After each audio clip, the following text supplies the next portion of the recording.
আসসালামু আলাইকুম সুপ্রিয় দর্শক, চলে আসলাম এই মুহূর্তে পাওয়া সবচেয়ে গুরুত্বপূর্ণ আবহাওয়ার নতুন আপডেট নিয়ে। এবার কেটে যাচ্ছে লঘুচাপ, আসছে তীব্র ভ্যাপসা গরম। আজ রাত থেকে পরবর্তী 24 ঘন্টার মধ্যেই রংপুর, রাজশাহী, ময়মনসিংহ, সিলেট, ঢাকা, খুলনা, বরিশাল এবং পশ্চিমবঙ্গের কলকাতা সংলগ্ন একাধিক জেলায় বিক্ষিপ্ত আকারে বৃষ্টি ও বজ্রসহ ভারী বৃষ্টিপাতের সতর্কতা জারি করেছে বাংলাদেশ ও ভারতীয় আবহাওয়া দপ্তর। তো আজ 15ই জুলাই মঙ্গলবার এবং আগামীকাল 16ই জুলাই বুধবার কেমন থাকতে চলেছে আগামী 24 থেকে 48 ঘন্টার আবহাওয়া। বাংলাদেশ থেকে শুরু করে ভারতের পশ্চিমবঙ্গ, আসাম, মেঘালয় এবং উত্তর থেকে ত্রিপুরা রাজ্যে আগামী 24 থেকে 48 ঘন্টার মধ্যে কোন কোন জেলাগুলোতে বিক্ষিপ্ত আকারে বৃষ্টি ও বজ্রসহ ভারী থেকে অতি ভারী বৃষ্টিপাতের সম্ভাবনা রয়েছে। এছাড়া আগামী 10 দিনের আবহাওয়ার পূর্বাভাস কি বলছে, কোন কোন জেলাগুলোতে তীব্র রোদ ও ভ্যাপসা গরম পড়তে পারে এবং বঙ্গোপসাগরে কোনো নিম্নচাপ এবং ঘূর্ণিঝড়ের আশঙ্কা রয়েছে কিনা সেই বিষয়ে জানিয়ে দেব। আর আপনি কোন জেলা থেকে খবরটি দেখছেন, আপনার জেলার নামটি আমাদের কমেন্ট বক্সে জানিয়ে দিবেন। আর সবার আগে প্রথম সঠিক খবর জানতে আমাদের চ্যানেলটিকে সাবস্ক্রাইব করে রাখুন। এবার জেনে নেওয়া যাক এক নজরে। বন্ধুরা, এই পর্যায়ে আমরা সরাসরি উপগ্রহ চিত্রে চলে আসলাম। তো এখান থেকে আপনারা দেখতে পাচ্ছেন যে এই মুহূর্তে দেশের 8 বিভাগে 64 জেলারই আকাশে কিন্তু বেশ মেঘলা থেকে মেঘলা রয়েছে। তবে বৃষ্টিপাতের সম্ভাবনা এই মুহূর্তে তেমন দেখা যাচ্ছে না। তবে আজ রাতের দিকে রংপুর, রাজশাহী, ময়মনসিংহ এবং পশ্চিমবঙ্গের কলকাতা, তারপর রয়েছে উত্তর দক্ষিণ 24 পরগনা, কাটোয়া, বর্ধমান, তারপর হচ্ছে মুর্শিদাবাদ, কৃষ্ণনগর, মালদহ, তারপর রয়েছে উত্তরবঙ্গের আলিপুরদুয়ার, কোচবিহার, জলপাইগুড়ি, তারপর হচ্ছে উত্তর দক্ষিণ দিনাজপুর, মালদহ এবং ভারতের বিহার রাজ্যের একাধিক জেলায় বৃষ্টি ও ভারী বৃষ্টিপাতের সম্ভাবনা রয়েছে। তো আপনারা দেখতে পাচ্ছেন যে আগামীকাল থেকে আবারও কিন্তু ভ্যাপসা গরমের তীব্র মাত্রা বৃদ্ধি পেতে পারে, যেটা খুলনা, বরিশাল, চট্টগ্রাম বিভাগ থেকে শুরু হবে এবং পরবর্তীতে সেটা সারা দেশে বিস্তৃত হতে পারে। অর্থাৎ আগামী 17 তারিখ থেকে দেশে এই চলমান মেঘ বৃষ্টিপাতের প্রবণতা অনেকটা কমে যেতে পারে এবং তার সাথে সাথে তীব্র ভ্যাপসা গরমও বৃদ্ধি পেতে পারে ইনশাল্লাহ। তো আমরা এই পর্যায়ে জানিয়ে দেবো যে আজ রাতে কোন কোন জেলাগুলোতে বৃষ্টিপাত হতে পারে। সেই জন্য আমরা ইউরোপিয়ান যে মেঘের বার্তা রয়েছে সেখানে আমরা সরাসরি চলে আসলাম। তো আমরা দেখতে পাচ্ছি যে রাত 12টা থেকে ভোর 6টার মধ্যে দেখা যাচ্ছে রাজশাহী, পুঠিয়া, সিংড়া, মোহনপুর, চাঁপাইনবাবগঞ্জ, আদামদিঘি, আক্কেলপুরা, পেতনিখোলা, শিবগঞ্জ, বগুড়া এসব জেলার কোথাও কোথাও বিক্ষিপ্ত আকারে বৃষ্টি ও ভারী বৃষ্টিপাতের সম্ভাবনা রয়েছে রাত 11টা থেকে আগামীকাল ভোর 6টার মধ্যে। এছাড়া এখানে দেখতে পাচ্ছি সরিষাবাড়ি, ময়মনসিংহ, তারপর রয়েছে জামালপুর, শেরপুর, তারপর হচ্ছে মাধান, তারপর হচ্ছে নেত্রকোনা, তারপর হচ্ছে তিরিশাল, কালীহাটি, ভালুকা, কিশোরগঞ্জ এইসব জেলা কোথাও কোথাও বিক্ষিপ্ত আকারে বৃষ্টি ও ভারী বৃষ্টিপাতের সম্ভাবনা রয়েছে আজ রাত 12টা থেকে পরবর্তী 6 ঘন্টার মধ্যে। এরপর দেখতে পাচ্ছি ঠাকুরগাঁও, পঞ্চগড়, তারপর দিনাজপুর, তারপর হচ্ছে রংপুর, কুড়িগ্রাম, গাইবান্ধা, জলঢাকা, সৈয়দপুর এইসব জেলা কোথাও কোথাও বিক্ষিপ্ত আকারে বৃষ্টি ও ভারী বৃষ্টিপাত হতে পারে। একই সঙ্গে উত্তরবঙ্গের আলিপুরদুয়ার, কোচবিহার, জলপাইগুড়ি, শিলিগুড়ি, তারপর রয়েছে মালদহ এইসব জেলার বেশ কয়েকটি অঞ্চলে বৃষ্টি ও ভারী বৃষ্টিপাতের সম্ভাবনা রয়েছে আজ রাত 12টা থেকে আগামীকাল বুধবার ভোর 6টার মধ্যে ইনশাল্লাহ। এখানে দেখতে পাচ্ছি যে ভারতের দুর্গাপুর, বর্ধমান, কাটোয়া, তারপর শান্তিপুর, নালিহাটি, মুর্শিদাবাদ, কৃষ্ণনগর এসব জেলা কোথাও কোথাও ভারী থেকে অতি ভারী বৃষ্টিপাত হতে পারে আজ রাত 12টা থেকে আগামীকাল ভোর 6টার মধ্যে। আর তবে খুলনা, বরিশাল, চট্টগ্রাম বিভাগে বৃষ্টিপাতের প্রবণতা অনেকটা কমে যেতে পারে ইনশাল্লাহ আগামী 6 ঘন্টার মধ্যে। এরপর আমরা দেখতে পাচ্ছি যে আগামীকাল বুধবার ভোর 6টার দিকে চলে আসার পর দেখতে পাচ্ছি যে রাজশাহী এবং রংপুর বিভাগে যে বৃষ্টিপাত ছিল সেটা কিন্তু অব্যাহত রয়েছে সকাল 6টা পর্যন্ত। এবং দেখতে পাচ্ছি ময়মনসিংহ, সিলেট, ঢাকা, খুলনা, বরিশাল, চট্টগ্রাম বিভাগের আকাশ কিন্তু বেশ মেঘলা বা আংশিক পরিষ্কার থাকার সম্ভাবনা রয়েছে। তবে বৃষ্টিপাতের সম্ভাবনা তেমন দেখা যাচ্ছে না ময়মনসিংহ, সিলেট, ঢাকা, খুলনা, বরিশাল বিভাগে যে জেলাগুলো রয়েছে সেখানে। আর ভারতের ত্রিপুরা রাজ্যের আগারতলা, আমবাসা, উদয়পুরের আকাশ কিন্তু বেশ পরিষ্কার থাকার সম্ভাবনা রয়েছে বুধবার সকাল 6টার মধ্যে। এছাড়া এখানে দেখতে পাচ্ছি কলকাতা, তারপর হচ্ছে উত্তর দক্ষিণ 24 পরগনা, পূর্ব ও পশ্চিম মেদিনীপুর, হলদিবাড়ি এবং দেশের উপকূলীয় অঞ্চলের আকাশ কিন্তু বেশ পরিষ্কার থাকার সম্ভাবনা রয়েছে ইনশাল্লাহ। তবে যে দুইটি বিভাগে বৃষ্টিপাত হতে পারে সেই দুইটি বিভাগ হলো রংপুর, রাজশাহী বিভাগে যে জেলাগুলো রয়েছে সবকটি জেলাতে বৃষ্টি ও ভারী বৃষ্টিপাতের সম্ভাবনা রয়েছে ইনশাল্লাহ। এরপর আমরা সকাল 10টার দিকে চলে আসার পর দেখতে পাচ্ছি যে ময়মনসিংহ, তারপর সিলেট, ঢাকা, খুলনা, বরিশাল, চট্টগ্রাম বিভাগের আকাশ কিন্তু আংশিক মেঘলা থেকে পরিষ্কার থাকার সম্ভাবনা রয়েছে। তবে রাজশাহী, রংপুর বিভাগের একাধিক জেলা লাগাতার ভারী বৃষ্টিপাত হতে পারে, এতে করে নিচু এলাকাগুলো জলমগ্ন বা বন্যা পরিস্থিতির সৃষ্টি হওয়ার একটি আশঙ্কা রয়েছে। আর এদিকে দেখতে পাচ্ছি ভারতের যে মালদহ, তারপর হচ্ছে মুর্শিদাবাদ, কৃষ্ণনগর, তারপর হচ্ছে আলিপুরদুয়ার, কোচবিহার, জলপাইগুড়ি, শিলিগুড়ি, তারপর হচ্ছে বিহার এইসব জেলা কিন্তু বেশ ভারী বৃষ্টিপাতের সম্ভাবনা রয়েছে আগামীকাল দিনভর।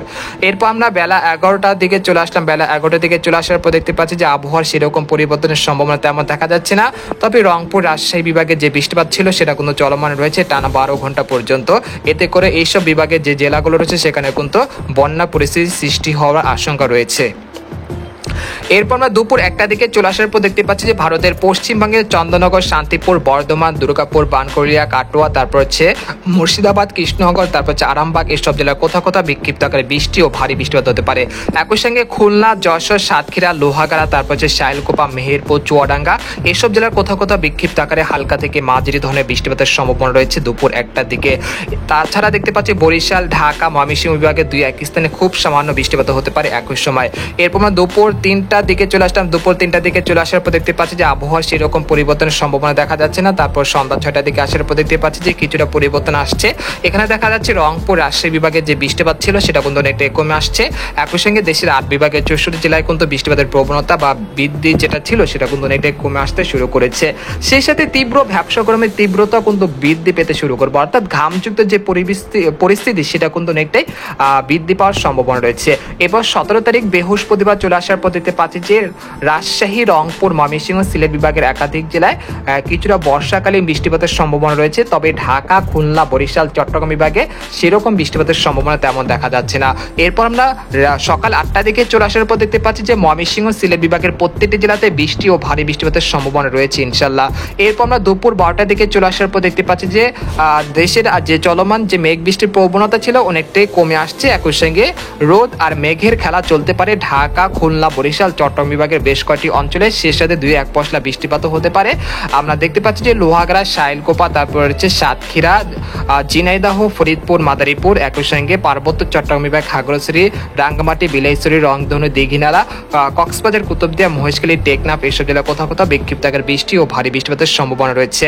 এরপর আমরা সন্ধ্যা 7টার দিকে চলে আসলাম। খুলনা, বরিশাল, ঢাকা, ময়মনসিংহ বিভাগের কোথাও কোথাও হালকা থেকে মাঝারি ধরনের বৃষ্টিপাতের সম্ভাবনা রয়েছে 17 জুলাই বৃহস্পতিবার সন্ধ্যা 7টার দিকে। এরপর আমরা 18 জুলাই চলে আসলাম। 18 জুলাই আসার পর দেখতে পাচ্ছি রংপুর, ময়মনসিংহ, সিলেট, ঢাকা, খুলনা, বরিশাল, চট্টগ্রাম এসব জেলার কোথাও কোথাও বিক্ষিপ্ত আকারে বৃষ্টি ও ভারী বৃষ্টিপাতের সম্ভাবনা রয়েছে 18 জুলাই শুক্রবার। এরপর আমরা 19 জুলাই চলে আসলাম। 19 জুলাই আসার পর দেখতে পাচ্ছি যে দেশের ক্ষুদ্র ক্ষুদ্র স্থান কেন্দ্র করে কিছুটা বৃষ্টিপাতের সম্ভাবনা রয়েছে। তো এরকম পরিস্থিতি আগামী 22 তারিখ পর্যন্ত চলমান থাকার সম্ভাবনা রয়েছে। তারপর 23 বা 24 তারিখে একটি নতুন নিম্নচাপ দেশের মধ্যে অবস্থান করতে পারে, যার ফলে আবারও পুনরায় দেশ জুড়ে ভারী থেকে অতি ভারী বৃষ্টিপাতের সম্ভাবনা রয়েছে আগামী 23 তারিখ থেকে আগস্ট মাসের প্রথম সপ্তাহ পর্যন্ত। তাই সেই সময় রংপুর, ময়মনসিংহ, সিলেট বিভাগে বন্যা পরিস্থিতি বা ভয়াবহ বন্যার আশঙ্কা রয়েছে। তো এই পর্যায়ে জানিয়ে দেবো যে আগামী 72 ঘন্টার মধ্যে কোন কোন জেলাগুলোতে সর্বোচ্চ ভারী বৃষ্টিপাত হতে পারে। তার আগে একটি খবর দিতে যাচ্ছি, সেটা হলো এই মুহূর্তে বঙ্গোপসাগর কিরকম রয়েছে। তো আমরা দেখতে পাচ্ছি যে এই মুহূর্তে বঙ্গোপসাগর স্বাভাবিক রয়েছে, সেরকম কোনো সতর্ক সংকেত দেখা যাচ্ছে না। এরকম বঙ্গোপসাগর স্বাভাবিক থাকতে পারে আগামী 22 বা 23 তারিখ পর্যন্ত। তারপর 23 তারিখ থেকে বঙ্গোপসাগর বেশ উত্তাল হতে শুরু করবে। একই সঙ্গে একটি শক্তিশালী নিম্নচাপ দেশের মধ্যে প্রবেশ করতে যাচ্ছে। তার ফলে আগামী 24 তারিখ থেকে আগস্ট মাসের প্রথম সপ্তাহ পর্যন্ত আবারও ভারী বৃষ্টিপাতের কবলে পড়তে পারে বাংলাদেশ এবং পশ্চিমবঙ্গের একাধিক জেলা। তো এখান থেকে দেখতে পাচ্ছি যে আগামী 72 ঘন্টার মধ্যে রাজশাহী, চাঁপাইনবাবগঞ্জ, মহানপুর, পটিয়া, নন্দীগ্রাম, সিংড়া, আদমদিঘি, আক্কেলপুর, বেতিংখোলা, শিবগঞ্জ, বগুড়া এসব জেলা কোথাও কোথাও পেরে 100 থেকে 80 মিলিমিটার পর্যন্ত ভারী বৃষ্টিপাতের সম্ভাবনা রয়েছে ইনশাল্লাহ।